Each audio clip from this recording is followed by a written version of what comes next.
Um, so, the outline for today's presentation, I'll be talking about some definitions so that we all talk about the same language and everybody knows when I say something what I mean by it. Next, I'll go on some examples of where we actually are using CyberIntegrator. So these are some existing use cases that we have. Next, I'll go a little bit into what the CyberIntegrator is, how the architecture is set up for it.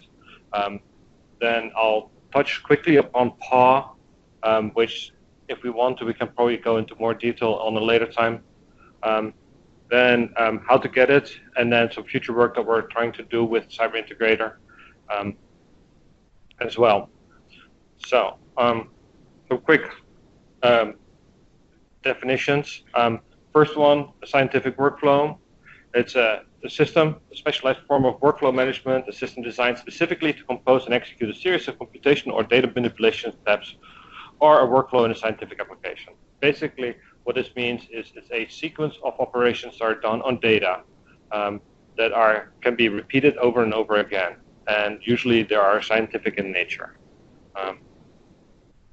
So that basically is the same thing. A workflow is a sequence of connected steps. So each step is basically a specific operation you're doing on data, data manipulation. Data flows through the workflow from left to right, flows through the workflow and gets operated upon.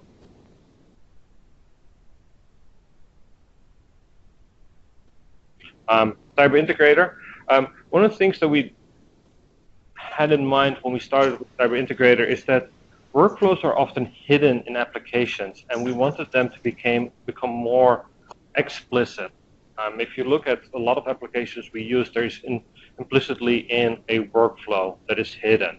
It's often the application you're running, but in there it does a bunch of data manipulation. And so the idea of CyberIntegrator is to take these operations you're doing on data and make them explicit. The workflow then becomes a part of your documentation. This goes back to the presentation I did a couple of weeks ago about software practices. Again, how can we document our work? Workflows is one way of doing it. You make explicit in your workflow the steps that you're doing on your data. And the other thing that we want to do is we separate the science from the logistics. There is some operations that need to be done to get your data to the right place. There are sometimes operations that can be done in parallel that you might not think about if you program, but that the workflow might make explicit to you, and that the system actually can help you with parallelizing. So if you have a data set and that gets operated by two separate processes, those can be parallelized if the output from one is not needed as an input for the other. So a lot of these things can be done by the system behind the scenes that you don't even have to think about. Other things is people all over the world create their own tools that they use. We want to make it easier for these to be integrated into a larger system. So if somebody has an R script and somebody else has a piece of C code and somebody else has a piece of Java code, the CyberIntegrator and most other workflow systems as well will make it easier to link these separate tools together. And final step that we're working on is that basically once these workflows has been created, they're often very stationary, but people want to reuse them over and over again with slightly different parameters. So the CyberIntegrator makes this easier in the sense that once a workflow is uploaded and ready to run, it has become a service that other people can access and talk to and execute. So here's some definitions that I think that I'm going to be using throughout the rest of the talk. I used some of them already. Input is data that is used by the algorithm. This is pure. The data will be modified by the algorithm. Once the data is modified, it will be output data, and so it will go out on the other side. Parameters are things that control the algorithm. This is different from data. Parameters are things like in a Monte Carlo simulation, how many times does the Monte Carlo need to execute? So these are actually tweaks that you do on your algorithm, but is not data that is being transformed by the algorithm. And this is a thing that I want to be clear on because this is important, I think, in this case. A step executes a tool. A tool is basically an algorithm that you want to execute. So step executes a specific tool that takes input data, generates output data, and has parameters that tweak the algorithm that sits in the tool. So that's what the picture below shows. Then a workflow is nothing more than a sequence of steps. Data goes from one step, is input for one step, output for the next, is output from this first step, and then becomes input for the second step, etc. Other things that we'll be using during this rest of this presentation is an executor. This is code that knows how to execute a specific type of tool. I think this is something that is slightly unique to CyberIntegrator. We have right now 3 different executors. There is the command line, there is Java code, and there is the HPC executor. Each of these executors know how to execute that specific tool, and so you don't have to encode that. So if you have a piece of Java code, the executor will set everything up for the Java code to call the right functions. The command line executor will set up the data ready for the command line to be executed. So you don't have to embed inside the tool how to execute the command line. We'll take care of that. We'll make sure that all your data is ready there for you. And we'll pull all the data out of the folder again once it's finished executing. And the final thing is the engine. This is basically the heart of any workflow system. This knows how to execute each step, when to execute each step, and where to execute each step. So what is the third? Command line, Java? Command line Java and the HPC, high performance computer. In the past, we've had a MATLAB executor, which once there's a request for it, will port it over from version 2 to version 3 as well as an Excel executor, which allows people to execute Excel macros as well. Just to jump in the future, working with Mike on the Pecan project. The other one that's obvious for us is R code, because we use that there a lot, and a lot of people use that for statistical analysis. So those are some of the definitions that I want to go over. What I'll show now is a couple of the use cases that we have where CyberIntegrator actually is being used. The first one is with KISTI, the Korean Institute for Science, Technology, and Information. This is work done with in Korea. The main lead here is Jong Lee. What we do is we execute on the high-performance computing system. We use complex solvers. It's being used in the university courses with hundreds of students. That's the first one I'll go over. The second one is the work that we're doing with Texas, the University of Texas. It's the RAPID model. It's a large-scale water simulation model, hydrology model. The code itself is ArcGIS, and it calls the RAPID calls CyberIntegrator to execute the model. And the final one is WSSI, Renzi, with Renzi, and it executes the RACES model, which is a small-scale model to execute hydrology models on a smaller scale. So specifically, work with KISTI Supercomputing Center in Korea, allow users to select and run complex solvers. The user can upload their models and run the solvers on the HPC systems that they have there.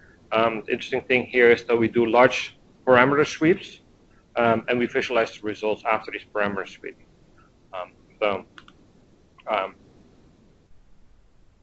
Sorry for the smallness here.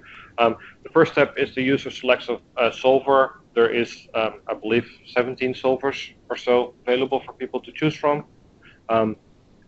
Based on the solvers, there are either 2D or 3-dimensional solvers that they select. They select the parameters, the wind force, etc. They can set them up as parameter sweeps, so they can say, take the value from 1 to 5, step 1. So that basically generates 5 different executions of that particular workflow with different parameters set. And based on these parameters, they can then, at the end, probably look at the results and see how the different executions yield different results of the model.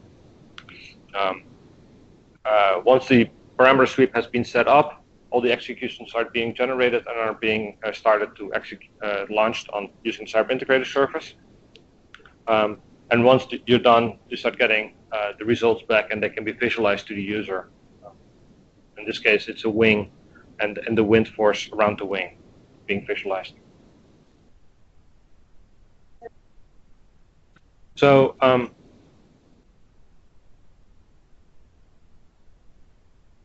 if you look at, if we go back to the tool, you could specify a specific parameter, a specific value for a parameter. Sometimes what you want to do, instead of saying this is this particular value for this parameter, you want to say, I want to allow my model to run to find out what is the most optimal solution if my parameter varies between this value, the minimum value, and a maximum value, and my step size is 0.1. So if I want to find out what is the best value to use, it's an optimization problem often. What is my best value to use if my parameter runs from 1 to 2? I take a step size of 0.1, I get 10 different executions. And then so it sweeps over that space of parameters. And now you do this with 2 or 3 parameters, and your number of executions goes up. So you sweep over this whole parameter space that you've set up. It's basically, you can set a multi-dimensional cube. And you try to find what is the optimal point in this multi-dimensional cube for my particular problem. And it's used in a lot of scientific applications where it's hard to explicitly find out what is the optimal solution, but you can do lots of runs and try to find what is the optimal solution instead. Any more questions about the KIST example? Okay. Please let me know if there's any questions online. So the second one is the Texas Water Management. This is work that is sponsored by Microsoft. This is done with the University of Texas. The goal here is to build a decision support for water management. Texas has lots of droughts. When it rains, often it rains really hard, so there's a lot of rain coming down. One of the things that we're trying to look at is how does the water flow through the rivers in a large water basin, river basin, in a river basin. And so trying to figure out how the water flows through these rivers after rainfall, how much water the farmers take out as well, and what are the results downstream from a big river fall. So what we did is we built a CyberIntegrator workflow. Here's the workflow itself. The yellow is the tools that, so that you can see it's just a relatively simple workflow. There's 3 steps in the workflow. There's quite a bit of data that's being generated. The first step is to download the data from NLDAS, which is, John? It's not it process with like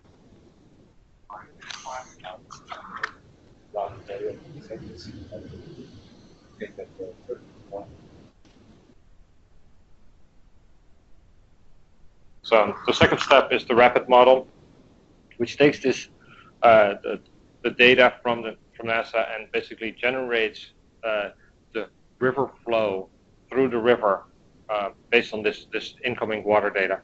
And then the final step is to generate visualization images that basically we then can use to visualize this rainfall and the flow of the rivers in the web app. So if you look here, here's the web app.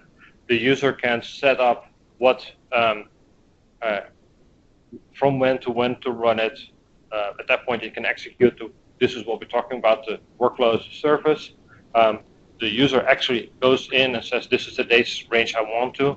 It runs the workflow on demand at that point.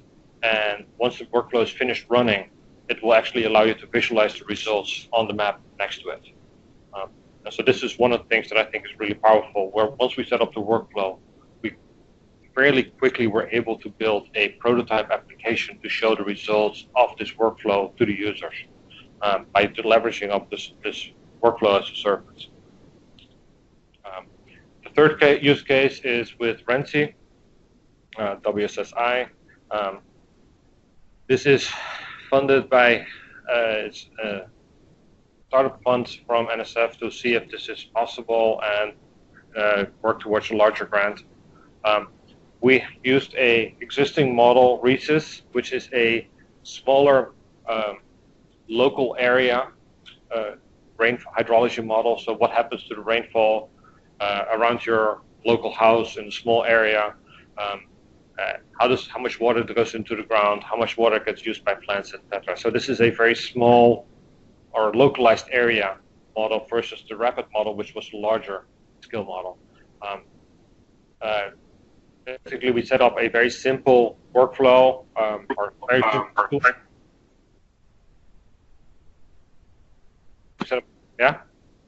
We set up a very simple tool to execute, so that this way we can again have this model run as a service that other people could use. We built a quick prototype web app where, Sean, who are we working with at Renzi? The group. Yeah. The Renzi has a program. The main PI is North Carolina. The ready band is the one for that's Oh, okay. So currently, we have two developers from the Renzi. One is doing the GIS coding, another one helping setting up the Renzi debugging. But rest of the people who are doing the researches is coming from University of North Carolina, Larry Band's group, who invented the RISIS model. Thank you.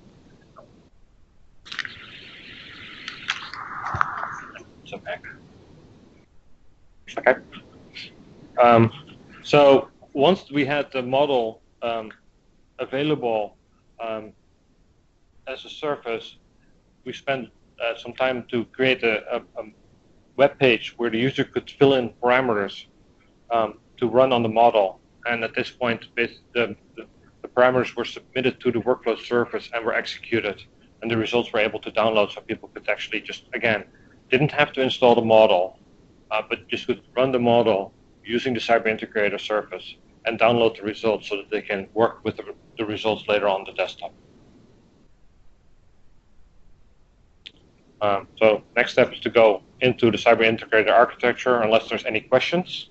Just a quick note, the WSSI project right now is continued to the CyberC project. We did the grant from NSF Cyber. So we will have more researches on the workflow and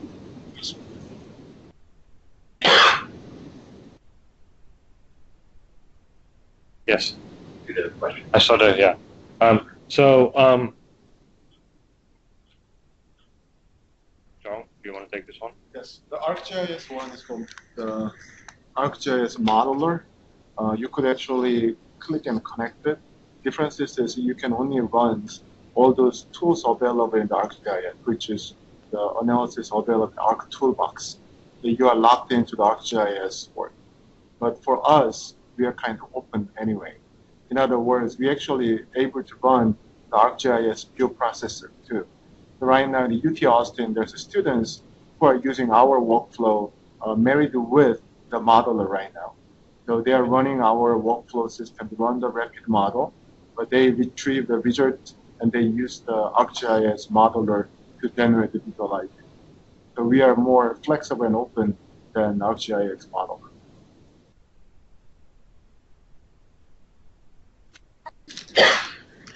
I saw two more people typing, so I'll wait for them.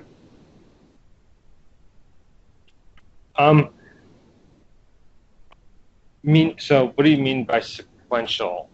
So the CyberIntegrator will look at steps and sees whether or not they're ready to execute. So if two steps are at the same time ready to execute, they will be automatically executed in parallel if the resources are available. So the CyberIntegrator has this notion of the number of processors that are available and will only allow one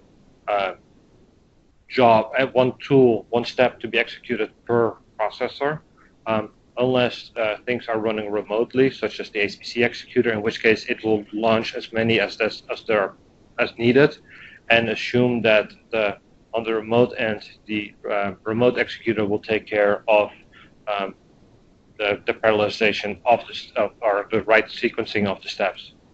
So, for instance, in in the HPC executor, it will just use it uses the QSub commands to launch the jobs on the HPC system, and then will wait for the results to be finished there.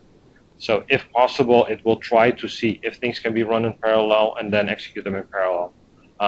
In things like MATLAB executors, the number of processes might not be the limiting factor. It's also the number of licenses. So the MATLAB executor, in the past, we've had some code in there that first checked to see if any licenses were available. If licenses were available, it would run. So that way, if you only had a limited number of licenses, it could run 1 or 2 MATLAB executors at the same time. Even though you might have more processors available, it could not have launched more MATLAB executors because you were just running out of licenses. At that point, it would wait for new licenses to be available and try to relaunch them again. And this is what I was saying at the beginning, is that we're trying to remove the logic from the science. You don't have to think about whether or not 2 steps can be done in parallel. You just set up your workflow, and if it turns out that the workflow system realizes that 2 steps can be done in parallel because the data is available, it will try to launch them in parallel.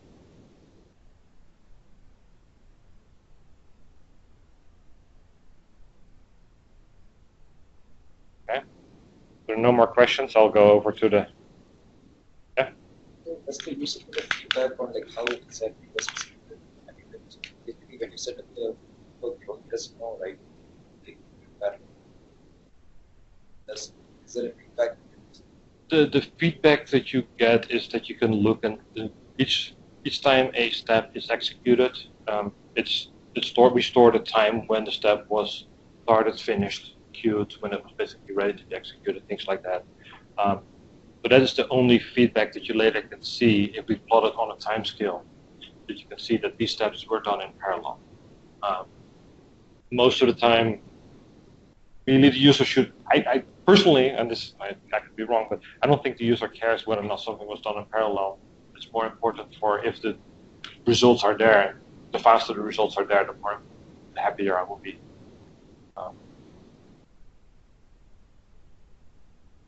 Steps are executed the server. The steps are depending on the executor. So in the case of the HPC executor, steps are executed on the remote system, which is the high-performance system.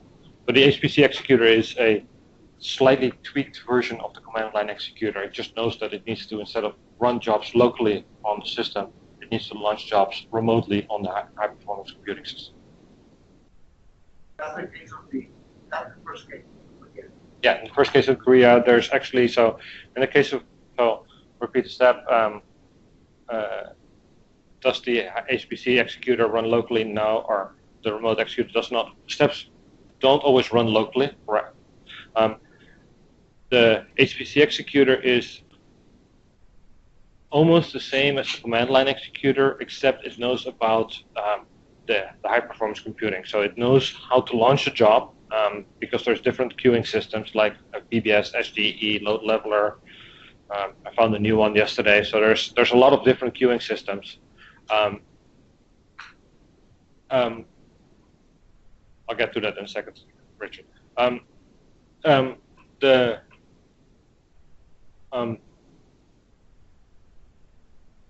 steps. Sorry. The steps. The HPC executor launches the job on the high-performance computing cluster and allows you to basically launch as many of those in parallel, because the QSub, or the queuing system used on the HPC system, will take care of queuing them up in order. So in that case, they're not executed local. They don't take any resources on the local side. The only thing that basically is occasionally we go to the remote site and figure out, is this job, where's this job in the queue? Is it finished? Is it still executing? Is it in the queue? Where is it? And so once the job is finished executing, the HPC executor will step in again and transfer all the results that are generated back to the local system, so we can process them from that point onwards. And so in the case of KISTI, there were 3 steps. There was 3 steps. There was a step that basically did some parameter setup on the local side. then transfer that all over to the HPC, launch the solver on the HPC system, and once it was done, it would take it back and I think get rid of the images for the visualizations. How would you compare the CyberIntegrator to other scientific data workflow systems, Kepler, Taverna, and others? I think CyberIntegrator is good. I like the sort of things I like about CyberIntegrator is this notion of the extractors. I think it's powerful in the sense that the user doesn't have to modify their code to run in this workflow system. So if we have some command line code, you don't have to figure out how to wrap your command line code inside a system like CyberIntegrator. Kepler has somewhat of this notion. You do need to set it up. We are primarily a Java shop, so the advantage for us is CyberIntegrator is Java, so it works really nicely with that. I think the Pegasus, which is the really big one right now, is I think really powerful if you know that you're going to be running on the HPC system and you want your job to be ready there. One of the things that we've played with in the past and that we'll probably look in the future again is the engine itself is fairly modular as well. And so one of the things maybe to look at one point is to say, you know, what would happen if we, instead of using our own engine, use something like Pegasus to execute these workflows. Yeah. So the other thing that John mentions, and I'll go more detail about that in the second half of that, is that the other thing that we're trying to do is take workflows and make them available as services. And so the CyberIntegrator has a built-in REST endpoints that people can talk to start new workflows, download the results from a workflow, see the status of a workflow. So it's easy to use from within your own application. So once you have created a workflow that you want other people to use, it just becomes a remote tool that you can use from within your environment. So things like the Rapid model, the Rhesus model, and other models, they're complex to get up and running, and so it's hard for a user to say, you know, to get this model running on your local machine, you need to A, run Linux, you B, need to have the following 27 packages installed, and you need to compile this model, and you need to get this data from these particular locations. And so CyberIntegrator allows you to set up a server somewhere that hides this complexity and makes this available for other people to use automatically without having to program anything more. You just created your workflow, and at that point your workflow has become a service that you and other people can start using inside your own application. The one example is UT Austin. The code developed at UT Austin Rapid by one of the postdoc person, and he left. So basically, they don't own any more the source code. So what happened is right now they're actually using our CyberIntegrator workflow as a service for Rapid model right now to run it. That's a very interesting thing right now happening because the graduate students comes in, try to use a Rapid, they don't need to compile everything anymore. They just use our REST endpoint, the web service to run Rapid model right now. That's what's happening right now. Does that answer your question, Richard?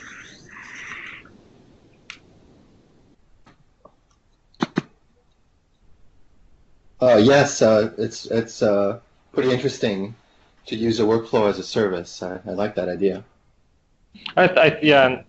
Seeing other people using it actually sense to me because often we end up creating workflows that are being reused by other people over and over again. I always maintain that building a workflow is really hard to do. But once we have a workflow up and running, it's easy for other people to use them, and that's where I think this workflow as a service comes in really handy as well. All right.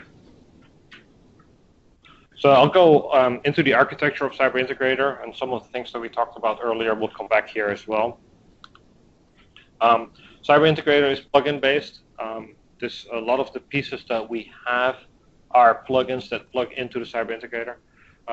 This allows us to easily extend it replace it with newer versions of the models or replace the other pieces completely. So for instance, if we want to, we can replace the engine completely because it's a plugin and have a different engine that runs it. Executors are another example. They're plugins, so if we build a new executor, we can easily add it. If you don't need specific executors, you can remove it from your CyberIntegrator, from your service. As I said, we're primarily Java-oriented, so the CyberIntegrator is written in Java. Java's been around for ages. Their VM is extremely robust.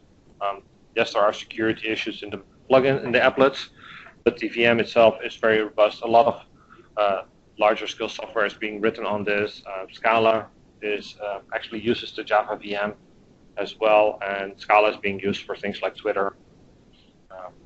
So it's a very solid virtual machine to use. We use Hibernate, which has been around for a long time as well. We use it for object relational model. It allows us to use objects in Java, and these objects are immediately stored in a database backend, such as MySQL, Postgres, Mongo. There's a lot of different plugins that they have for it. So it's, again, really solid technologies that we use underneath it. And this was one of the requirements that we had coming into KISTI, is that it needed to be able to handle these classes of 100 students that were being taught. Then the other thing that we worked on in this, and this is specifically to CyberIntegrator version 3, is we now have this distinction between local and remote executors.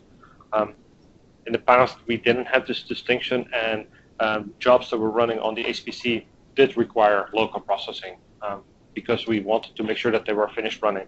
Now we have this distinction, which basically frees up a lot of the local resources that were sitting idle, just checking to see whether or not a remote execution was finished.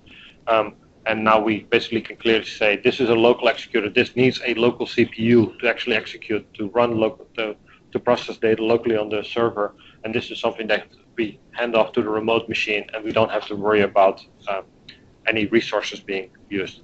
The other assumption that's being made is that remote executors will take care of their own queuing. So if we have, in a parameter tree, for instance, the local execution was fast, the remote execution took a little longer, we basically said anytime that the remote execution is ready to run, it gets run. And so there were a lot of HPC jobs that were sitting there, I think like 200 or so, in the queue that were basically waiting for it to be finished. But in this case, the load leveler took care of the job scheduling on the remote end to make sure that all the jobs were scheduled in the queue, were running, and were coming out of the queue again. So that's one of the things that we assume that the remote executor is capable of doing, that there will be some queuing system on the remote end that will take care of the launching of the jobs in the right order, or in whatever order it needs to launch them. Then the Java executor, during the second half of this presentation, we'll play with the Java executor a little bit. I'll show you how to create a Java tool. It's a local executor. The Java code is run in the CyberIntegrator VM. This is important to realize. We have a simple Java interface that needs to be implemented, and you'll see that in the second half.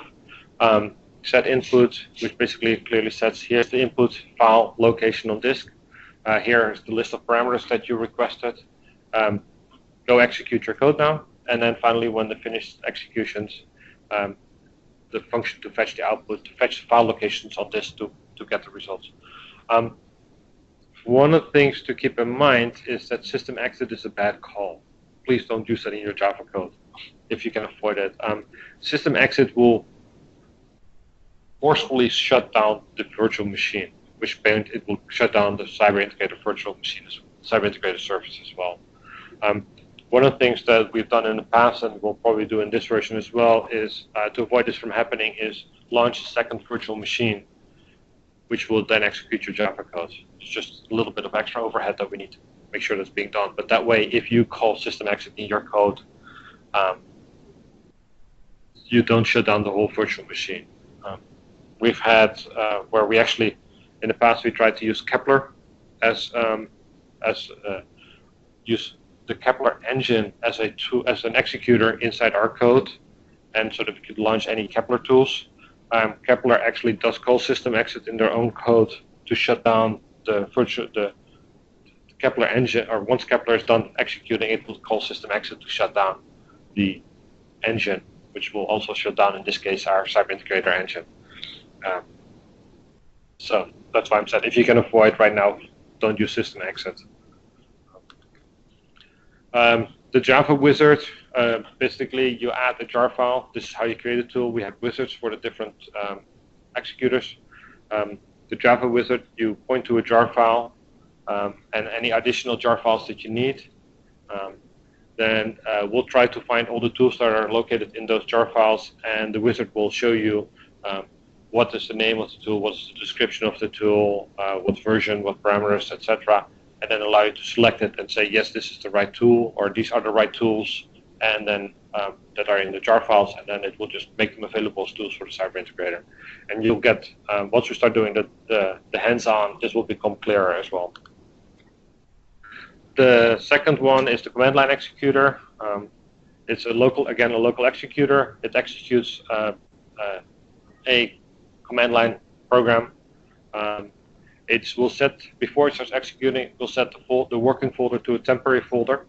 So you have free access, you have write access to that folder. It's a temporary folder. I will make sure all the data is there. The executor can capture any output that goes to standard error and standard out and makes them available either as data or as log files afterwards. It will copy any input files that you use into this temporary folder first. And this is important because of provenance. We don't give you access to the original data, we'll give you access to a copy of the data. This way, if you modify the data, you don't actually modify the original data. And so when we go back later on to see what happened is we don't all of a sudden look at your modified data, we can still have the original data available to see how the whole process flow is going and what the results and why the results are as they are. Once you're finished, it will take the outputs that are generated by the command line and copy them back into our space for the next tools available and for provenance purposes as well. Again, we have a wizard for this to create these. During the demo, we will play with this one as well. You point to an executable. Either it's in your path or you just give an explicit path to it. You program it to say what are the inputs and what are the outputs that are being generated, what are the parameters, whether or not there are any additional files needed. And some tools also require specific environment variables to be set, so you can set those as well before it's executed. So once all these are set up, you have set up your tool, and it can be executed by the command line executor. It will take care of making sure all your data is sitting where it needs to be sitting. It will make sure that you can actually execute that particular command line, and it will capture standard out and standard error for you, as well as set any environment variables before it gets executed. The third executor is the HPC executor. This is a remote executor. It uses SSH to connect to the HPC system to set up the job. It will copy over any data that needs to be copied over. It will have an XML file, which has a gondola. This comes from Gondola, which will set up what are the commands needed for to submit a job to the queue. What are the commands that are needed to check the queue? And this is because a lot of the different queuing systems use different commands. So PBS uses qsub, load leveler uses LL submit. And so each of these have different commands that are being used. And so what this XML definition file does is simply state, for this particular HPC system, here's the list of commands that you need to use to submit a job and get the results back and see where the job is in the queue. But otherwise, it's pretty much the same as the command line executor. The HPC, the wizard itself, it will look very much the same. It will just add 2 extra pieces to it, which is where's the XML file, and once you start wanting to execute it, it will need to know what is the username on the HPC system that you want to use, and how to get, what is the SSH URI to get to that particular machine. This does assume that you have set up a keyless authentication system with the remote system. So either you have already a certificate sitting somewhere that is valid using my proxy, or you have a passwordless key set up to actually connect to that particular system.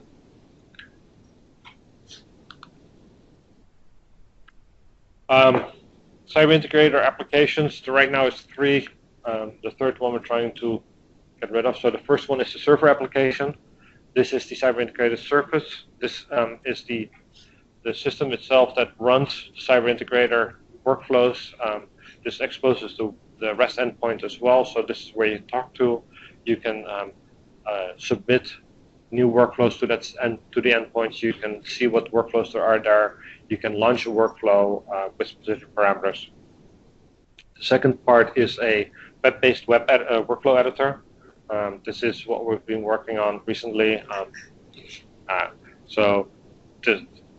What you downloaded has a bundle of both the server and the workflow editor together, and so you can actually connect to it. It will talk to its local endpoints and allow you to create new workflows and launch them and see the history of them. So this is what we'll be working with later. The final piece is a standalone application right now that will connect to the CyberIntegrator server. We're working on integrating this into the workflow editor as well. This allows you to define new tools. So here's where the wizards come in. It allows you to create new command line tools and new Java tools and upload them to the CyberIntegrator server, and allows you to then, so that later on in the workflow editor, you can use them to create your workflows. And we'll show these pieces during the demo, the hands-on demo. Like I said, the tool creator is a temporary solution until we have the editor capable of creating workflow tools as well. CyberIntegrator server, it has REST endpoints for you to connect to and talk to. I'll give you some examples in a second. The results are all JSON results that come back, so you can use them from within lots of other applications, even web-based applications. So, for instance, the web pages that were written for Texas, for the Rapid model, and for WSSI, the Rhesus model, are both Bootstrap web pages, and so there's no other server needed. Everything runs from within those web pages. You can execute workflows through the REST endpoint. You can upload data sets that are going to be used for the workflow to these using these REST endpoints. And once you want to launch a workflow, you can actually specify what are the parameters. You can what parameters are being used for this. You can also see what executions were done, as well as download any of the final results that are being generated. Here are some of the examples. To get a list of all the people you connect to, you go connect to the /persons, and it will give you back a list of all the people that are allowed to go connect, are on that server. So these are the people that have defined tools. So these are the people that have executed workflows, created workflows. These are just people that we are aware of that are on the system. The same list of people are also used in the workflow editor to see whether or not you have access for now to the system. We're working on improving the authentication there. Workflows, the same thing. If you go connect to /workflows, it will show you all the workflows that are there, and you can get more information about the workflows. You can download the whole workflow, so that you can download it from one endpoint and upload it to another server, and as well as see what executions are done for a workflow. The interesting thing about the downloading of the workflow, it will download the workflow as well as any of the tool definitions that are needed.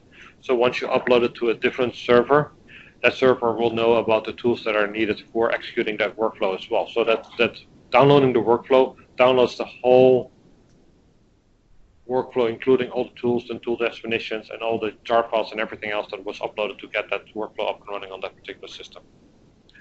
You can get log files once you finish executing workflow. You can get the log files, and you can get all the data sets that were generated. A data set in this case is not a single file. Often when you run a workflow, you get, in the case, so for instance, in the case of the rapid model, it generates an output which is the visualization results that are needed to display it on the final web page. That is a single data set that is generated, except that single data set contains multiple files. And this is not uncommon if you think about, in the case of shapefiles. We often talk about shapefiles, but a shapefile is a collection of files. There is the shapefile itself, there's the database that goes with it, there's the projection that goes with it, and there's often also indices that go with it. So these 4 or 5 files together make up the single shapefile. And so we call that a data set in the case of the CyberIntegrator, and the data set can contain multiple files that make up this data set. And there's different endpoints that allows you to download these data sets as with all the files in it, or just a single file out of the data set. Yes? When you copy a workflow from one machine to another, yes. You copy the tools.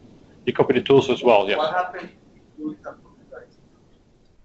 It actually, it doesn't copy over the executable, right? Well, unless you, so if you embed, so when you create a command line tool, you can add files to that as well. So if the command line tool requires specific files to be there as well, you can add them to the tool definition. And so those will be at that point copied over. So if it's an executable that you add as to that list of files, then yes, that executable will be copied over as well. Often things like ArcGIS and other tools that you might use, or in this case the rapid model, are so complex you just assume that they have been pre-installed on the system, and that you're not going to specify explicitly, here is the executable file that you need to execute in this particular system. You just assume that the workflow system can access that particular file.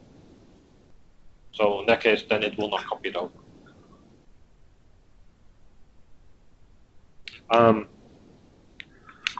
The workflow editor, we wanted something that was web-based. We had a workflow editor before, which was Eclipse-based application. There was a desktop application. I think having a web-based tools makes life easier for a lot of people, just because you don't have to install anything. It will be there with a server. You don't have to check to see if a person has a specific version of Java installed in this particular case. We don't. Also, some places you're just not allowed to install software. So having worked with the National Archives, having web-based applications became a big plus there, because they could just install them on the server, and that was okay, but they couldn't install specific applications on their local desktop clients.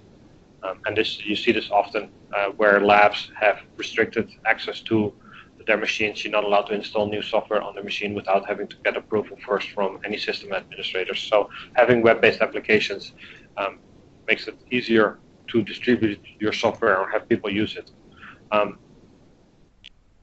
workflow editor allows you to create, or will allow you to create tools in the near future, allow you to create new workflows, execute these workflows, view past executions, and upload and download the results. So we'll see that in the demo again, but the workflow editor is a full workflow creation system that allows you to create the workflows, execute the workflows, and see any past history of any executions that were done, and see what the parameters were for that particular execution and what are the results that were generated from that.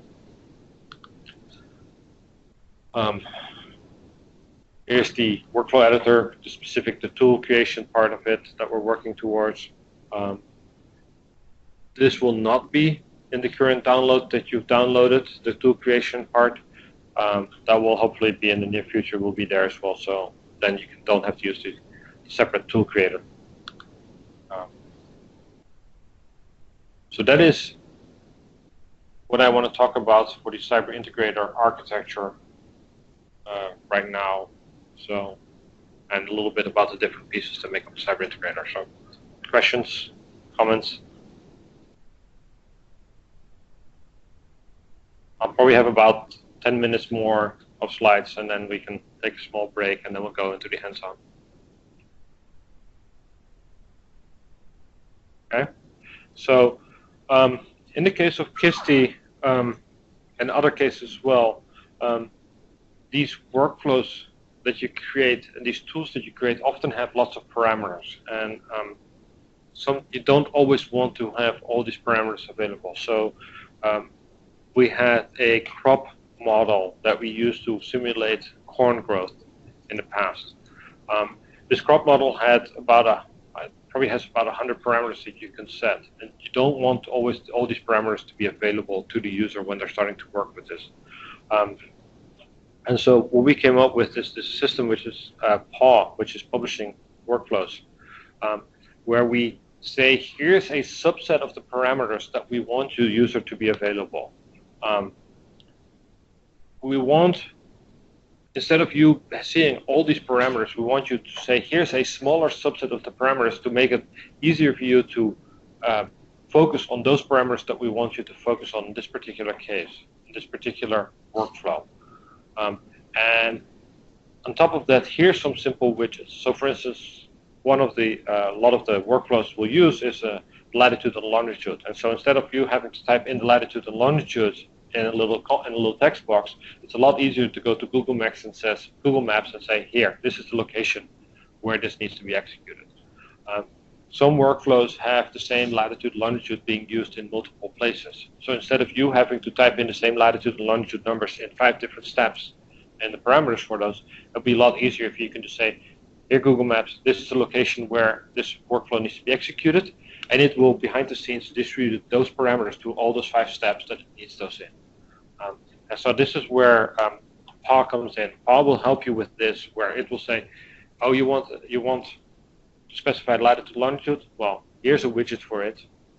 And so instead of you showing on the web page the text box where you type in latitude longitude, it will show you a nice little Google map. You click on it, and it will behind the scenes push all those latitude longitude to the right parameters for the right steps.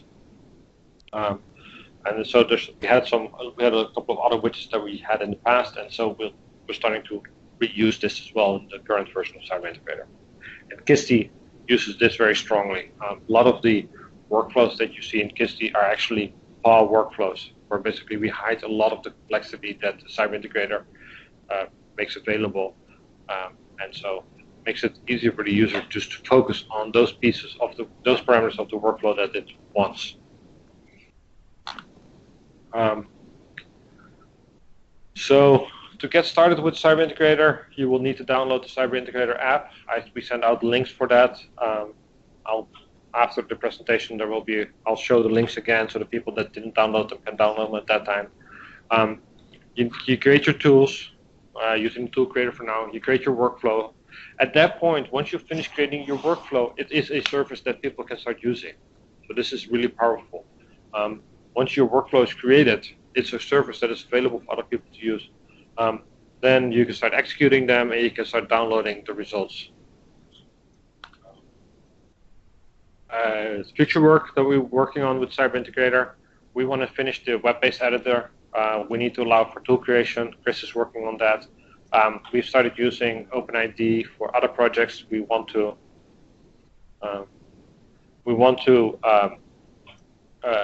make this available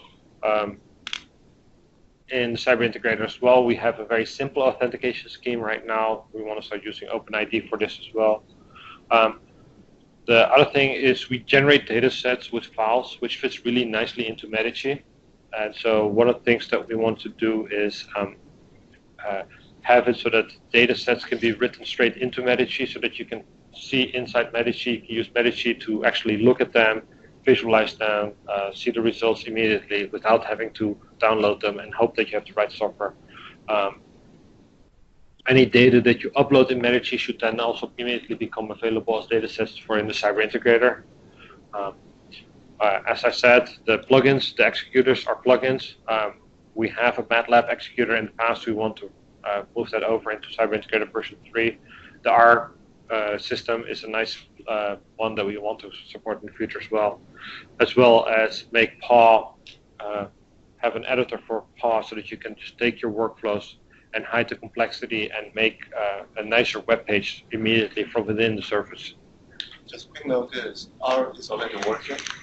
Okay. R is already working with the command line because you are able to run the R script using, if you in the Linux, you can actually specify like sharp bang and you can say that which R interpreter you want to use it.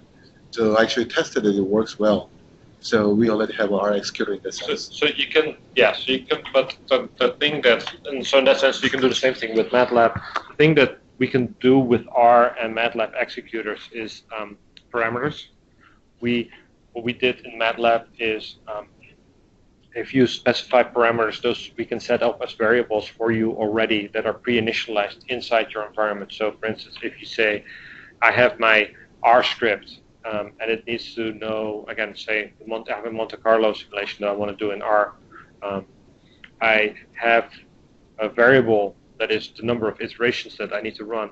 The CyberIntegrator will set that variable already for you, so that when your simulation starts running, there will be a variable that says, and this is how many iterations it needs to take. And this is things that makes it a little tighter integration with the CyberIntegrator. And as said, we want to be able to expand on the PAW system so that once you select your workflow, you publish it, it actually is really published as a web page with a nice, simple GUI that people can go to, click on the Google map, and execute their workflows. So without having you to go in, do any programming in Bootstrap or whatever, your workflow as a service becomes immediately also available as a simple web page that people can go to and work with and execute.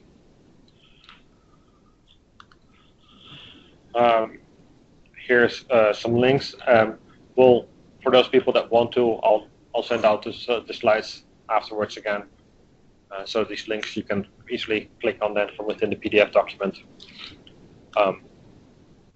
If you have questions, our webpage, our server currently is unfortunately down, but if you have any questions, feel free to send email to is@ncsa, and one of us will pick that up. I think this is the point where I was going to take a break. I'll show the URLs in a second for people to download. If people have questions, please feel free to ask them right now, and I'll show you the links at least for downloads. I don't know if people have any questions.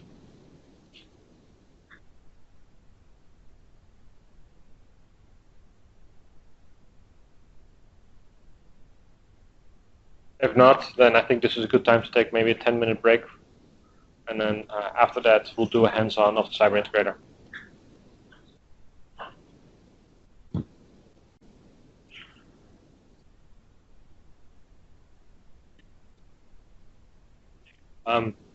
We'll see how this works. I want to make sure that everybody finished downloading. So if you unzip the CyberIntegrator-web app-all,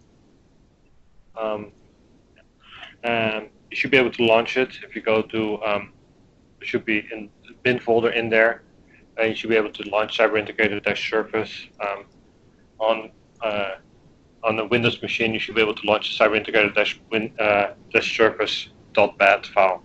That should be able to just double-click on it and launch it. The Mac, for Mac people, because I don't have it officially signed, you're going to have to launch it from the terminal.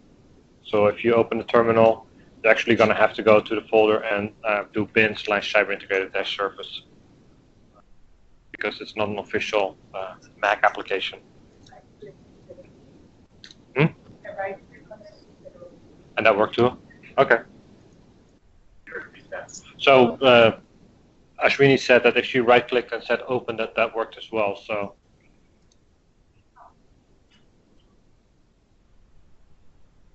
okay. I'm just waiting for people to finish typing. People locally here have it up and running. If not, Chris will happily walk around and help you. Okay, cool. So once you have it running, I guess I should make sure I have it running as well.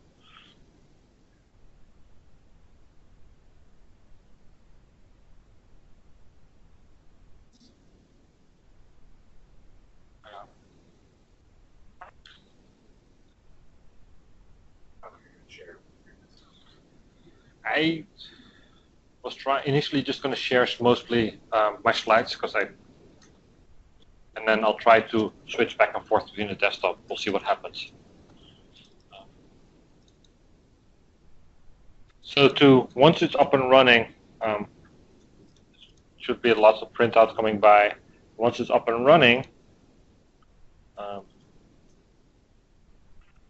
should be able to go to http://localhost:8888/persons in your web browser. And this is one of the REST endpoints of the CyberIntegrator service at this point. And this is a simple test to see if it's working. It should just return square bracket, square bracket.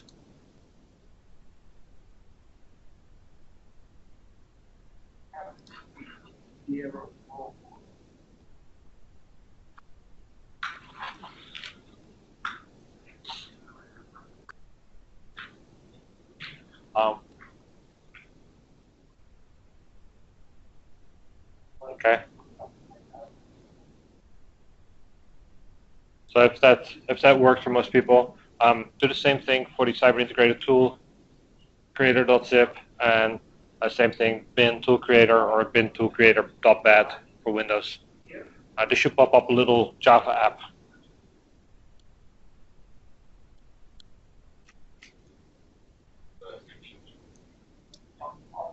Yeah. It should not return a 404 if you go to the root. It should say that there is nothing there, I believe. Okay. And if you go to /persons? Yeah, the persons. Okay. It says follow accessing documents. Yeah. You don't put everything again.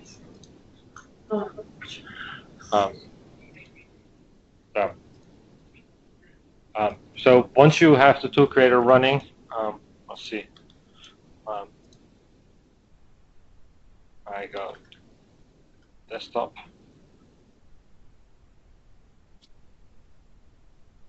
The tool creator, same thing. You should be in the bin folder. If you unzipped it, there should be a .bat and a not something without an extension. Windows, double click on the bat file, and on the Mac or Linux machines, just click on the CyberIntegrator tool, or sorry, on tool creator in the bin folder. Once you do that, you should have something like this on your screen. That's CyberIntegrator tool creator. Does it show, Dave?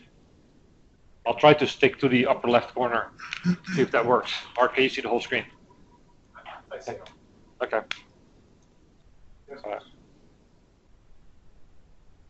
Yes.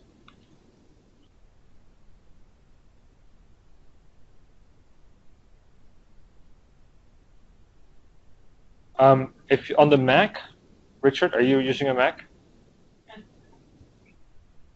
You should be able to right-click on, say, Open Again on the tool creator, not the bat file, just tool creator. And let me know if that works or not. Do you have Java installed? Actually, you should have Java installed, because otherwise the service didn't work either.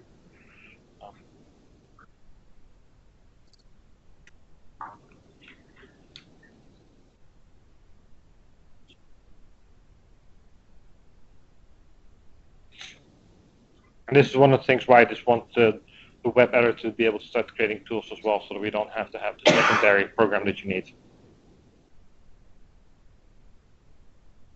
If you get the exception, Richard, that means you at least have Java installed.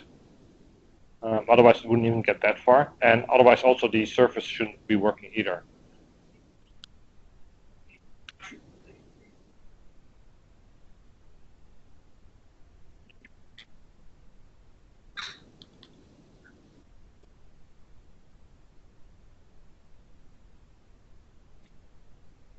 So, blah, blah, blah.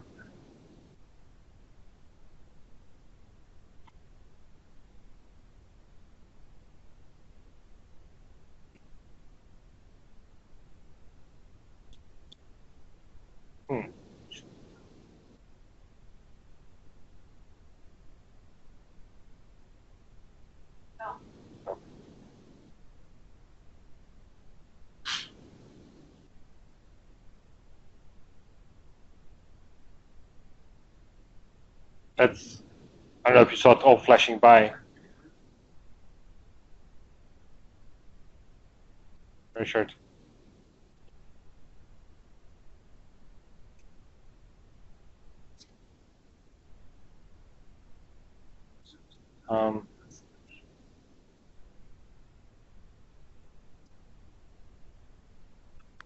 I'll show most of it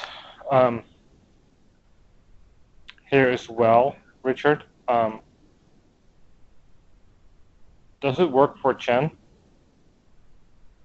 And are you close to his office and maybe walk over? Yeah.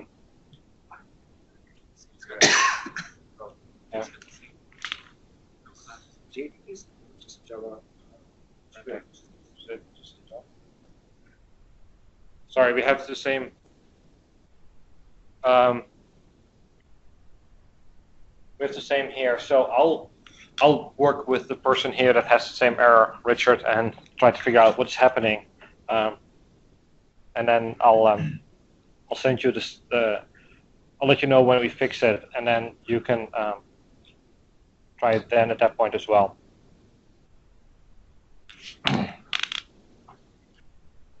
So, sorry.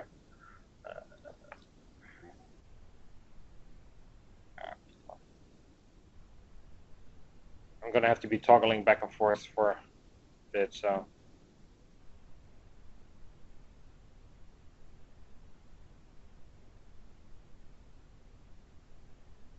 Lunch. Okay, so the first step that we need to do is we need to tell the CyberIntegrator who we are.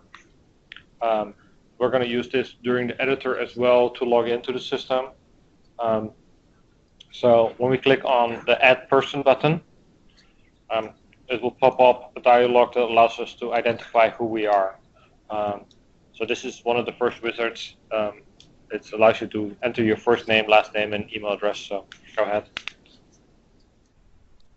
And this will tell the system who you are, so that later on when you create tools or when you start workflows, it knows who you are, and it basically will use this information to say this execution was done by this particular person. When you're done, you can hit finish. Okay. It's running from desktop. From the terminal? Yeah, okay, the question I wanted to keep inside. Yeah. But now I just copied it from desktop. Okay, so Richard, Sandeep here, he got it by working by just copying the zip file to the desktop and then unzipping it there and running it from there, from the terminal. So I don't know if there's some issue with, maybe there might be an issue with spaces in the path names or something like that. So if you can try that, Richard, and see if that works for you. I'll slowly continue. So once you've done the person, just hit finish. It will not give you much feedback. These are some of the things that we're working on. If you look at the terminal itself, where it was launched, it should come back with a response string and then a cryptic number. This is the shows you that it actually was created, and this is, again, what we did is we just posted to the REST endpoint saying create this person with this particular email address and name, and this you now have, this is the identifier that that person goes with. So once we have created the person, we'll create the first command line tool. This is the first one that we're going to build, is netstat. So when we go back to the tool creator, we say add command line tool. Name. I use netstat for that because that's the name of the tool that we're going to create. So some extra additional information that you can add to it if you know that this is a specific version, or if you want to add a more complex description, which makes it easier for other people that want to use this tool later on. You can add some documentation here. This documentation will be displayed in the editor, so I'll just add version 1.0. This will show all network. connections. And so this basically is this documentation that will help other people later on as well. So we say this is version 1 of the tool, and this is what it does. We can add more complex, if it is an algorithm, we can add more information about the algorithm to it, etc. The whole idea is that you make it as well documented for other people later on to use it. Once I hit next, we got to this slightly more complex screen, which basically sets up the tool. What we have is at the top, we have the executable. This is what is going to be executed. So in this case, that's that. And what you will see happening at the bottom here is that it starts building the command line as it's going to be executed. So this is sort of gives you an indication what it's doing. In this particular case, that's that will print. I know what the tool does, so I know that I'm familiar with it. It will actually show me on standard output all the network connections. So I'm going to say it needs to capture the standard out because that is going to be part of my data that's being collected. And again, at the bottom, you can see this happening. You can see that it now says that it redirects the output to standard out. You can give it a better name if you want to. You can put the whole path to it as well if you want to, yes.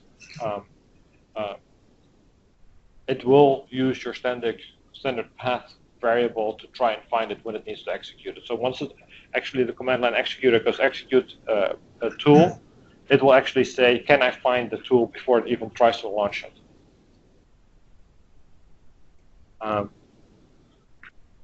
We'll add a parameter to it.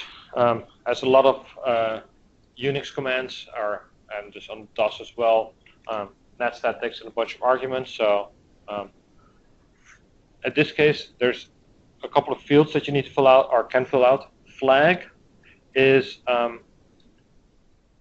the flag that you pass in to the command line. So for instance, some programs specify that it's an input file, you need to specify -i and then the name of the input file. So that's where the flag goes. The name is the name that we're going to show later to the user to say this is what it's going to be. So in this particular case, I'm going to say that we want the user to add some extra options to the system, to the execution of it. Description again is what the user can see and why is this important. What type? The editor will eventually start using this to show how to do any validation. So if it's a Boolean, it can show just a checkbox instead of having the user type in true or false. Or if it's a number, basically do a quick validation to see whether or not what the user typed in is a number instead of allowing the user to type anything. And an option allows the user to basically say, here is a list of options, pick one of these options. Right now everything is treated as string, so whether or not you want to give it a default value, I just do a -an, which basically says the default option that we're going to give is basically show all network connections and just show the numeric values instead of the resolved IP addresses. It makes it run a little faster. Hidden parameter, this is something that goes a little bit towards flaw already. This is basically, if you check this box, the editor will not show this. So if you say, here's a specific value that needs to always be specified, you can make it hidden. Say, for instance, a tool might be able to do two separate things, like zip can both do unzip and zip. Based on the command line parameter, you can basically pick one or the other. You might make that a hidden parameter, so the user doesn't have to choose it. It's always, and if you make an unzip tool, it should always be unzip and not, you have to remember to type in that particular flag. Can be empty. Some tools have optional parameters. In this particular case, netstat. If you don't specify any values, it's okay. It will still execute. So I'm going to basically say this can be empty. Yes? So if you specify the flag as -i, then if you click on can be empty, then -i will still be there. Yes. It's just that the value doesn't need to be specified. but that was a good issue. I had this is Okay. I had an interrupt time. Then this point, file bug. So, if the default value is so is the can be empty. Sorry, it can be empty unnecessary if you specify default value. That's the question, right? The default value is if when you go to the editor, and you'll see that in a second, this default value will be shown to the user. But the user can then just hit backspace 2 to 3 times in this case, and then it will be removed. The editor, the execution should then basically say, you cannot execute this because you didn't specify a value for this particular field. This can be empty flag will basically force you to basically say, yes, you need to specify something here. Yes, something else. So for instance, the second tool that we'll be using is grab. It needs an argument, otherwise grab doesn't work. So once I have done this, I hit OK. And you can see that basically now the command line has basically been expanded, basically say that there's netstat, has options, and the default value right now is -an, and you can see it listed here as well. You can add more parameters if you want to. A lot of commands want parameters in specific orders, so if you accidentally added them in the wrong order, you can select one and you can use the up and down to actually move it up and down. You can edit, delete it, etc. At this point, I'm happy. This is what my netstat command will be like. So next. Do I need to specify any additional files? In this particular case, no. Netstat in itself is enough. You don't need to add any extra files. If you have a more complex model, you might say, here's a default file with a bunch of default values that you should always start with, and you can add that to the tool itself. Environment variables. If you use things like maybe MATLAB, it needs to know where the license server is, so you can set those up as environment variables so that when the tool gets executed, it knows, it presets all those environment variables for you so that when the tool gets launched, it has those variables set. Again, we're fine with as is, so finish. At this point, again, if I look, you can see this cryptic response that comes back in the command line and saying that the tool actually has been created. I'll just go quickly. Okay. Did you manage to catch up, Richard, or should I wait for a second?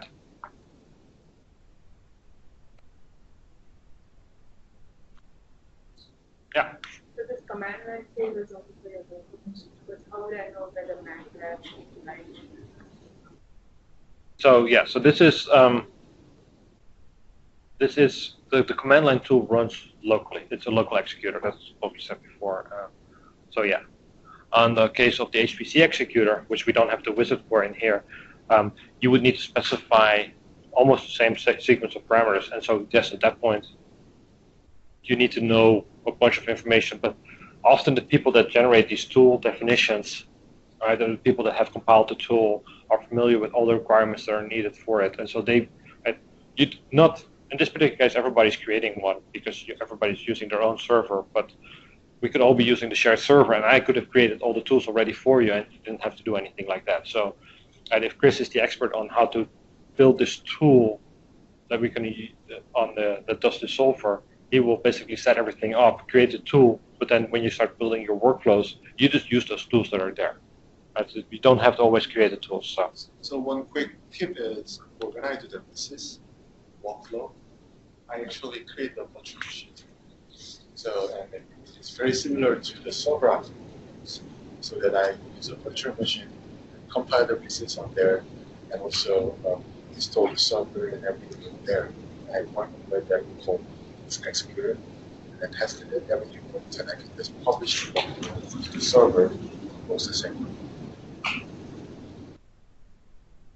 Is there something similar to person to see in the web? Yes. Yes. So if we go to localhost, so persons, if we go there now, you can see here's the person that was created. And the other endpoint is workflow tools to workflow tools. If you do that, you can see the tool that was created. You can see the title is nets, that we typed in the description, the version. We can see that I was the creator of this. We can see what outputs that were generated. Yes. Yeah, there's several of them.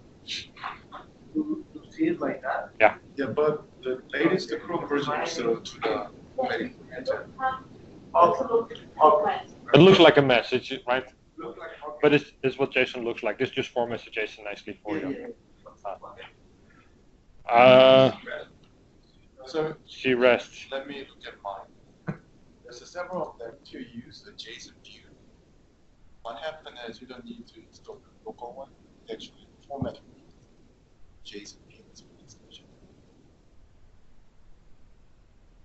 So, what does this add person mean? I mean, like,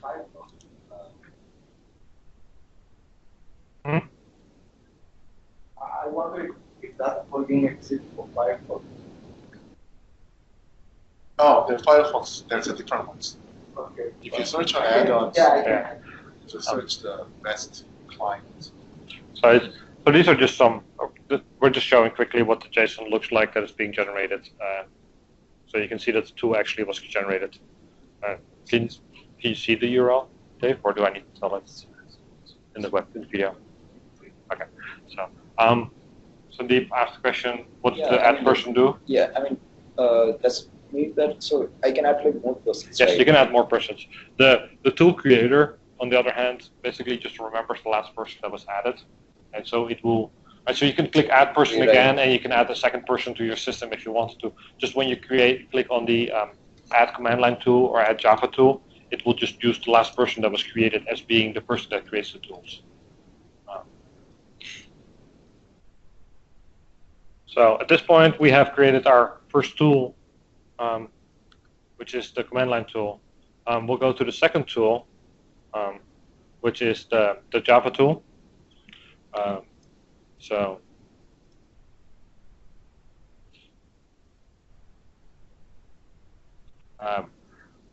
if we go in Eclipse, or you can do it from the command line on the Mac, just as easy. I'll show both. Once we load Eclipse, we'll go and add the Git repository to it that was sent out yesterday. I don't know if most people have done it already or not.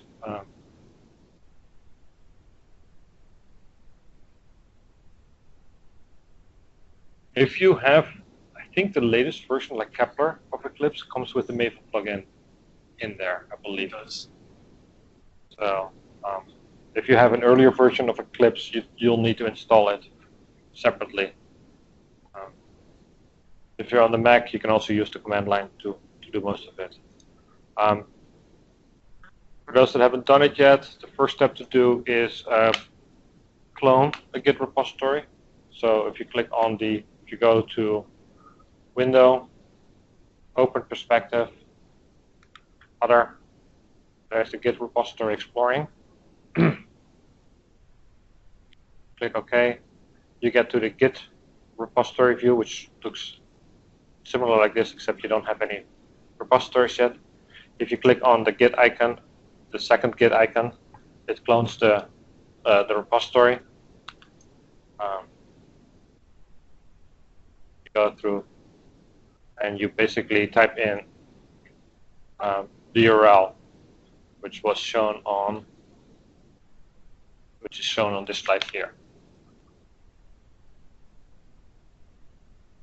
opensource.ncsa.illinois.edu//scm tilde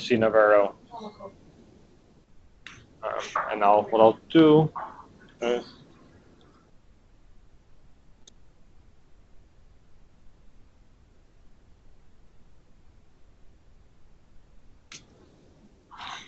I pasted the link to the Git repository in here.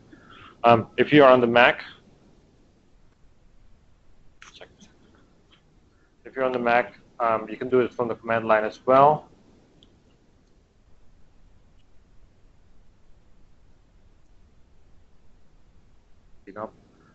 You do git clone with the URL, and it will basically fetch it like standard git and create a repository for you in the current folder that you're in. So if you now do an ls, you should see the grab-demo there, which is what the repository is that was cloned.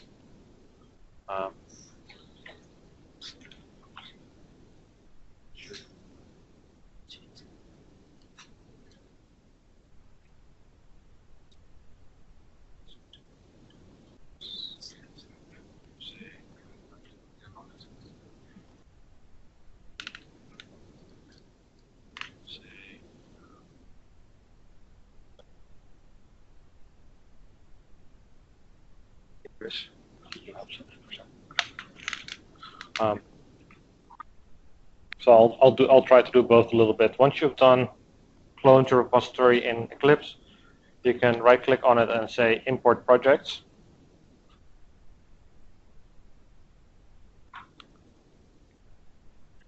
Import existing projects, next. And then basically the grab tool should be selected for you and you should be able to hit finish. I already imported it, so. Once you're done with this, you have now in your Eclipse folder, you have set up your space. So when we switch now, again, open perspective, we're going to go to the Java perspective. So we can start looking at the Java code.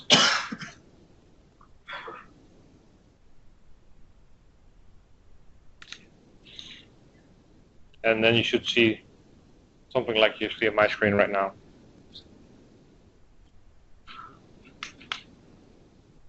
We're just going to take a second here to see if everybody's caught up. Everybody locally here? Okay. Mike and Chin, did you guys get there?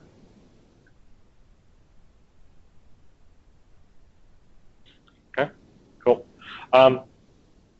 So once we have an Eclipse, you can look at, on the left side, you will see the Package Explorer. You will see only one project there, or in my case, unless you import it in an existing workspace. You click on it in the source main Java grab tool. If you open it up, if you double click on the tab itself, it will go full screen, so it's a little easier to edit. Here you can see the Java class. So what this tool is that we generate, that Chris created for us, is the standard Unix utility called grab. Instead of using the Unix utility grab, we decided to make it into a Java tool, so that you can see how that works as well. Also, this way, Windows people can actually run the whole workflow through because they don't have grab on Windows. So if you look, you will see that it implements the Java tool interface. And this is where a little bit the power of Maven comes in. This project itself is Maven. It will have downloaded behind the scenes for you the jar file that contains all the pieces that need to describe that are needed to do the Java tool. The Java tool is basically the interface between CyberIntegrator and the Java executor, or between the Java executor and CyberIntegrator and your code. It basically enforces you to implement a couple of functions. We'll go quickly over those. The first function that, sorry, I'm trying to.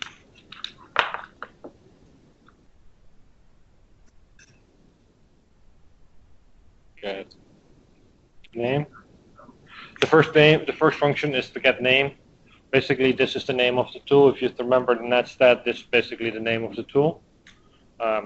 So in the Java case, those are hard-coded into the application itself. The second and third one is the description. This is the longer description that you saw in the netstat tool. This is the same thing here, as well as get version. In this case, get version just returns 1. It's an integer. So this allows you again to have multiple versions of the same Java tool and you can easily determine which version that the workflow was using because the version number is embedded in there. The next thing is that a tool requires inputs and parameters. So for the CyberIntegrator to know what inputs you need, there's a function called getInputs, which returns a collection of data sets. There's inputs defined in the Java Java file. Basically says what is the name, the ID, the name, again a description for the input, and what is the type of the input. This is in the Java. The parameters is similar.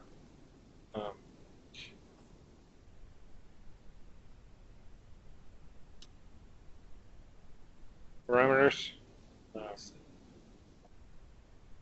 Basically, where's get parameters? Get parameters. Similar. Basically, it returns a list of a collection of parameters that the user can specify. It's the again the magic parameter, the magic ID that we're going to use later. The name, the description, what is the type, any options, and whether or not it needs to be, what is the default value, whether or not it's hidden, and whether or not it can be empty. So this is exactly the same that you saw for the command line tool. We've specified them here. Once we have done all this, the CyberIntegrator can start running this tool. So once the CyberIntegrator starts running the tool, what it first does is will call setInput. Basically says, here's the input. Here's the input stream, which could be a file, it could be URL, it could be streaming it to you. And here's the ID of it. This is the same ID that you specified in getInputs. So if you specified 5 inputs, you said 1, 2, 3, 4, 5. When it says here's input number 1, you know exactly which input it is. So this is basically how you link in your code the input that comes in with what you expected from inputs. We just store it right now, and we know that this is the only input that we're expecting. The same thing with parameter. Set parameter is called with your ID, which fortunately sits right here, so I can show you. This ID sits here. It's basically the ID that comes in here. The value is basically the value of the parameter that's passed in.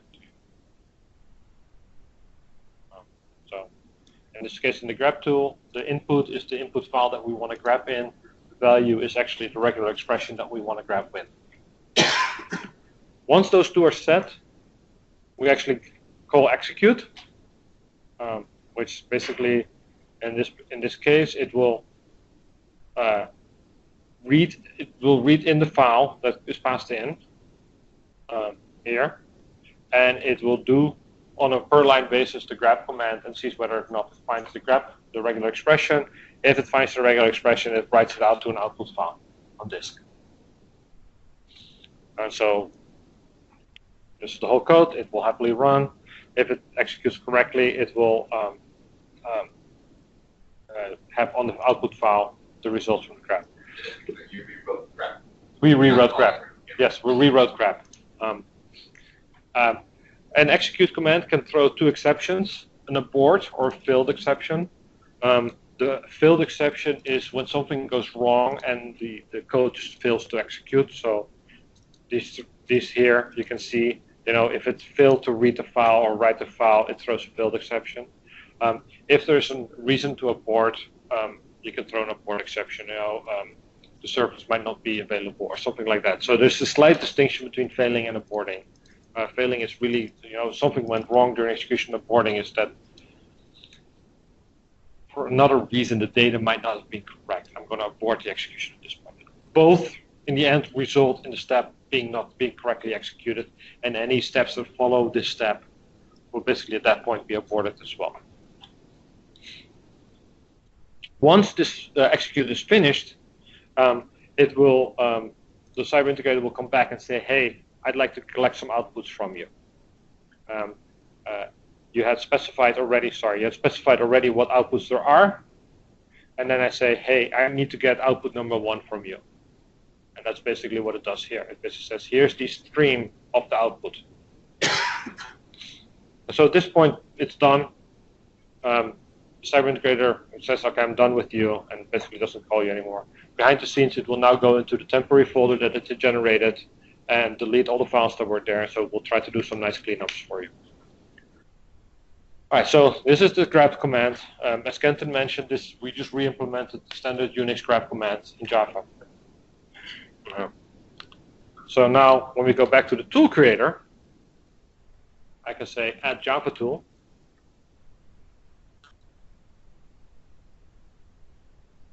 Now I have to find the jar file, so add, and then I go find the jar file.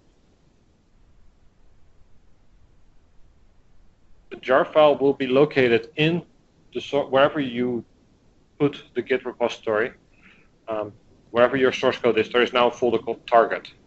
Maven will generate this folder for you, and in the target folder, you will find the jar file. So wherever you put your code, I think Eclipse will standard try to put it in your home directory in the Git folder. So if you go to your home folder, Git, there should be a folder called grep demo. In grep demo should be grep tool, target, and there should be a jar file there.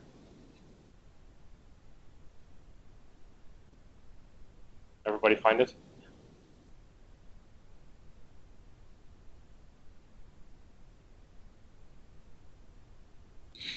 Okay. So, Shen, Mike, you guys got it as well so far? There's classes and yes, classes. There should be in target. Did you run Maven package?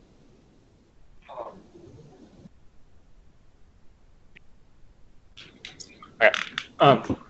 So at this point, once we can see that in the list of files, you see the jar file listed there.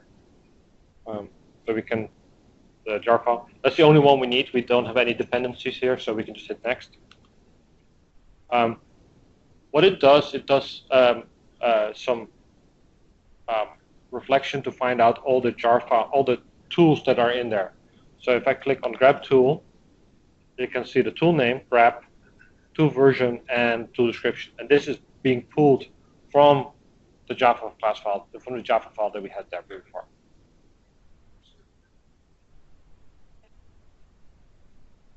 Did you add? Okay.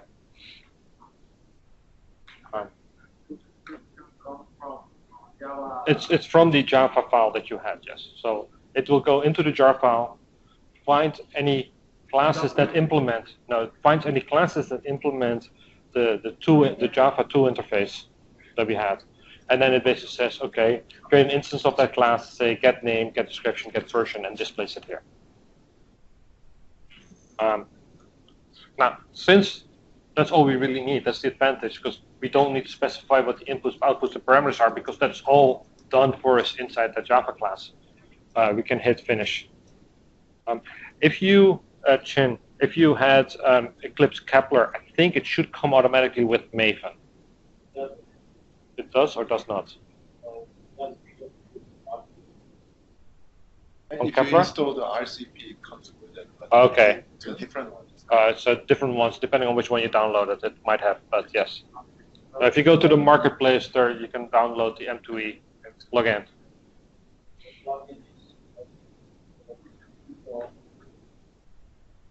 So if you install go to the marketplace, install the Maven for Juno and newer, it should work. There's a few. Make sure you pick the one that says M2E. Yes. Yes, and this should be the one that you need is M2E. Let's see.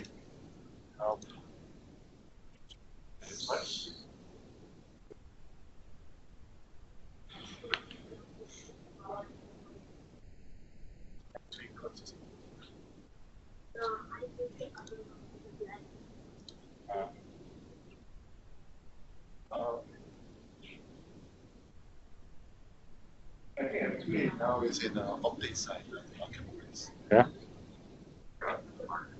It depends. Yeah.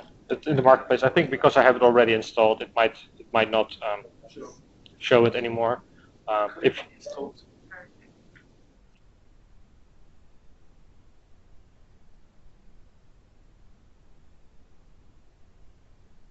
I don't know. So at this point, we're done with the Java wizard, so we can finish. So now we have two tools inside the CyberIntegrator that we can use. So we're done with CyberIntegrator tool creator. Like I said, hopefully this in the near future this will be part of the editor itself.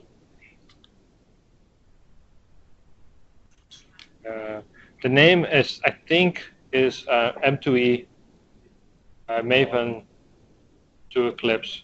I think is what it stands for, and it should be in the marketplace, I believe. M2E. Yeah. So the update side might have it as well. So either in the help install updates or marketplace. I'll keep going, and I'll send the slides out which has some information on it, and you can just watch online as well. So now we have the second tool. We added the Java tool to it. And so now what we do is we go create the workflow. So we can go in the browser. If you go to localhost 888/editor, you log in with the name of the user that you created using the add person, and the password right now can be empty or can be anything you type. It's actually not being checked.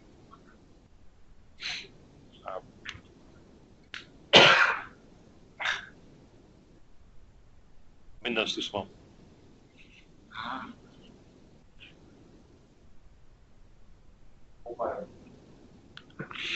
Because the window is too small, it thinks it cannot display it. So. Thank you. So, in your case, the window will look slightly different. You will have this, depending on the size of your screen. This will be on the left side, so I'll have to do slightly different. But you will see build, execute history. We're going to start in build, which allows you to build a workflow. You can see the two tools that we created, netstat and grab, sitting here. The colors in front of them indicate the different executors. So the brown is indicating that this is a command line executor, and the blue indicates that this is a Java executor. So this is we can easily see which kind of tool we have here. If you don't see, could you refresh it? Sure. The username is, the email address you created, and the password is blank, whatever. It's right now it's unprotected. So that's what I was saying. The colors difference is that the brown is the command line executor, and the blue is a Java executor. So you can here see what type of executor it's using. I had to reload the page. Yeah. So if it didn't work, maybe hit reload on the page. And, It's green. it's brown. It's greenish brown. As a guy, most guys have a tendency of being slightly more colorblind than women, so I'll take green from Liana.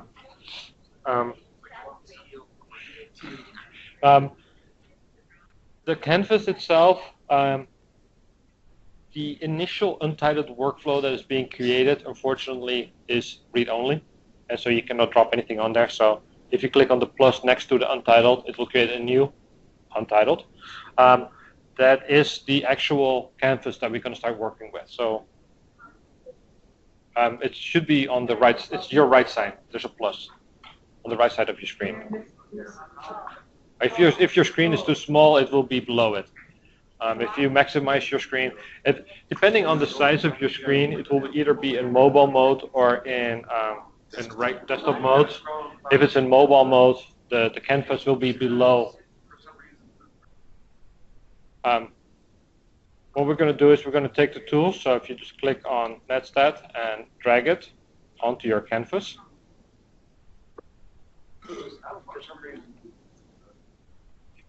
And the same with grab. We just take it and we drag it onto the canvas. Doesn't matter where you put it. You can put it wherever you want.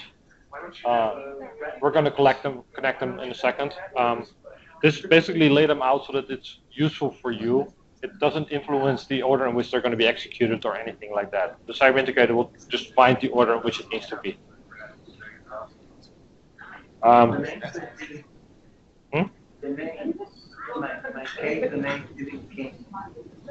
Which one? Are you using Firefox?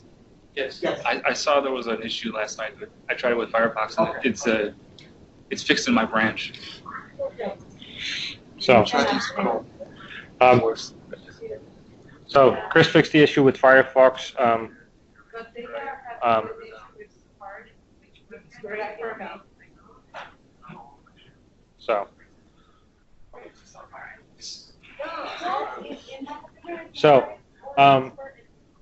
There are some style sheet issues that we need to work around still. I'll just keep going with it. The netstat, we have now the two tools, netstat and grab. I can connect them together. So I'll take the output from netstat and put it in the grab tool. And you just click on the gray box and just drag it and let go of it, and it should be connected. That work for people? Yeah. So now we basically created our whole workflow. We basically said execute netstat, take the output from netstat, put it into grab, and that's it. So I'm going to save it. Call it demo. At this point, I've created a workflow. The workflow is called demo. It's saved. So I go up here. On your left side, you can now see that there is a workflow called demo sitting here. If you have more workflows, they will be listed here, and you can just click on them and click on the which one? This one to open it up. So you can just open up the workflows that were created in the past as well. It will only show the workflows that were created as you, the user. So you will not see other people's workflows there. Once we're done with building the workflow, we can go execute it. So we switch over to execute mode. All right, so once we're in execute mode, I can select the workflow, demo workflow that we just created, and open it up. What you will see then is, on the right side, you should see something similar to this, which is basically the workflow. At that point, we can see that it basically has two steps, netstat and grab. Here's the options, the default options that we specified earlier. The regular expression that we want to execute on. So I'm going to say my title is, I'm going to say listen, show connections, listen. The regular expression in this case that I'm going to use, I know what it outputs, so I'm going to say dot star listen dot star, which basically means find any in my output any string that has the word listen in it. How did you get to this? If you go to execute, we're going to execute the workflow now. If you click on execute, if you click on select demo, and then click on open. So, yeah, that's fine. Yeah. That's impressive. And execute? And execute, yeah. It should not matter.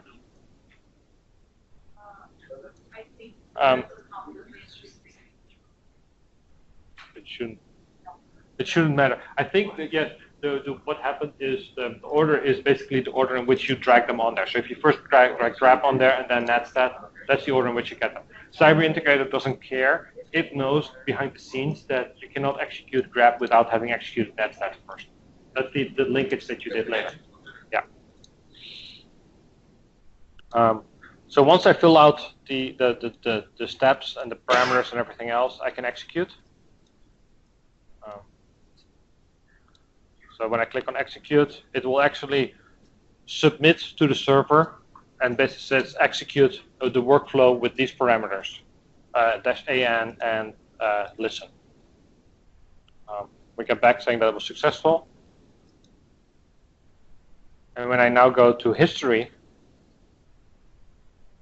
I can see here my execution that I just typed in, listen. I can open it up. And if you go to the history tab, you should be able to see your listen there. You can see that the status of this step is finished, so you know that it's executed correctly. You see how long it took to execute.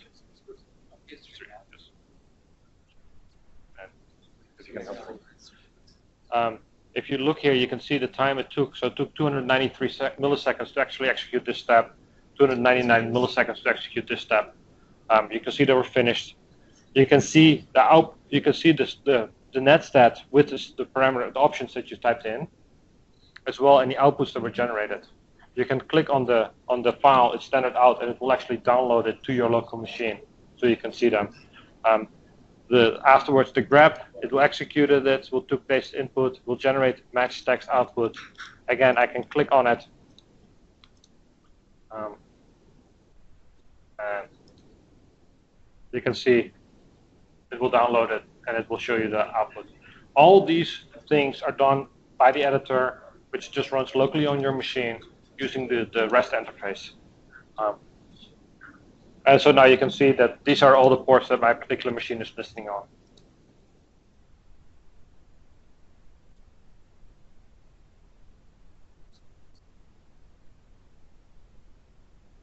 Listen, and we looked at the history, and so we can actually look at all the results. So this is the demo that I want to show. We basically created a workflow. We have seen the executions. We executed one.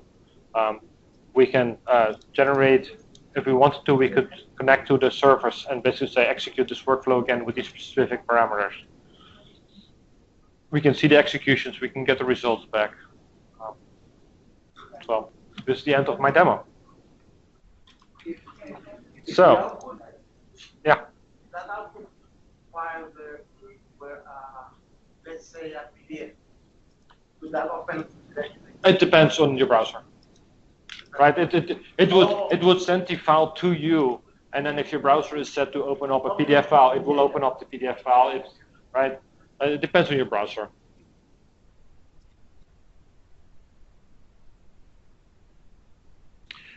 Yes, the log file right now is an issue. So Mike asked, how come nothing happens when I click on log file? It should have captured all the output that was generated as well. I'm not sure why not. I have to look at source code for the service to see why it's not stored. In theory, when you click on log file for each of the steps, it should have returned to you. In the case of in case of the command line tool, it should have returned whatever was generated on the standard out and standard error as well. In the case of the Java tool, it depends on what the Java tool decides to generate as output. Some of the executors themselves also will generate some extra additional log file information saying this is what I'm going to execute in this particular folder, so you have all that information as well. I need to look and see exactly why there are no log files being generated. That's a known issue. I think it might be because I set up my my environment. I'm missing a single endpoint there, so I have to look at that. It's an issue that I'm sitting in Jira to look at. So how do I get back that new picture to say what I used? Like regex the options. You should be able to if you go to history. You should be able to click on there and then open it. There's your. That should be your execution that you submitted. Oh. The log file issues because of log not being present.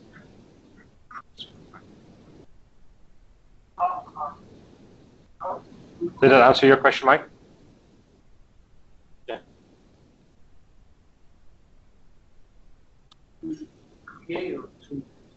That doesn't allow you to make a mistake and you want to change something. No, it doesn't allow you to edit. Where do you? Editing tools is tricky because if I edit a tool, I really want to mark it as a next version of that tool. Because if I have executed a workflow with that particular tool already in the past, you don't want to destroy the provenance of that. So, for instance, you discovered that you had an error in your Java tool. You don't want to change the Java tool, upload that new version, and overwrite the existing version, because then results that were generated before you fixed the Java tool are basically at that point invalid, because the Java tool that you use to generate the results is different from the Java tool that's currently there. And so what we try to do as much as possible is keep those. That's why we have that version numbers there. So we keep different versions of the Java tool so that you can later on say, oh, any results that were generated with version 1 of the Grab Java tool should be marked as invalid because there was a bug in it. And so that when we go back in the history, we can say, oh, this result was generated with the Java tool version 1. Be aware there was a bug in it. And so that's part of the whole trying to keep the provenance of this particular version of the Java tool was used for this particular execution. And so editing is sort of, right, same thing with the inputs. You don't want to edit the data that was generated, because a second rerun or somebody that wants to look at the data will look at the edited data and will say, hey, why did it not work? Why is there something wrong with it? And it's because basically somebody was hand editing the data that should have not been. No, but you are creating a Yes. and then you misspell the path, and then things not running because. Then you basically should, you should be able to edit the tool. You should be able to edit the tool, but that should then become version 2. Okay, but do you edit that editor? The editor, the previous version of the CyberIntegrator had that capability of editing a tool and then automatically bump the version. Okay. This one doesn't have that right now, but it will, right? The editor, this is just a stopgap measure until we have the editor sitting in the web app. The web app will basically allow you to edit, bump the version, etc. Okay, by now, what I should do is create a new. Yes, unfortunately. Actually, tool first and then. Yeah, unfortunately, right now you need to create a new tool and then a new workflow. Yes. Again, because we want to sort of keep, right, if you have executed that workflow, we want to keep that provenance saying that this particular execution goes with this workflow, it goes with this tool. And so that if you later on, again, there's always this notion of provenance. Where did the data you're using in the experiment come from? We want to sort of keep that information. And it comes from this particular execution, which comes from this particular workflow, which comes from this particular tool. And so if we say this tool was invalid, we know we can then go through the whole tree and say, oh, that also means that all these outputs here should not be trusted or cannot be necessarily trusted. They need to be checked. And that's the whole notion of provenance. We always want to make sure we know where data comes from. You also mentioned about private public idea. So a couple of things. The editor that we have right now will connect to the server. It's capable of running offline, so that's kind of nice. That means that if you connect to a server that you have sitting in your lab, you close your laptop, you get on the plane, you can keep going, creating the workflow, and at least build the workflow with all the tools that are in there already. The moment that you land and it reconnects to the server, it will upload the workflow and save it for you automatically. So that's kind of nice. With the package that we have right now, it also should allow you to basically download it on your laptop, work on the airplane, create the tools, create the workflow, download the workflow as a zip file, and then upload it to the central server that you want it to be on. So some of these things is where we want to go.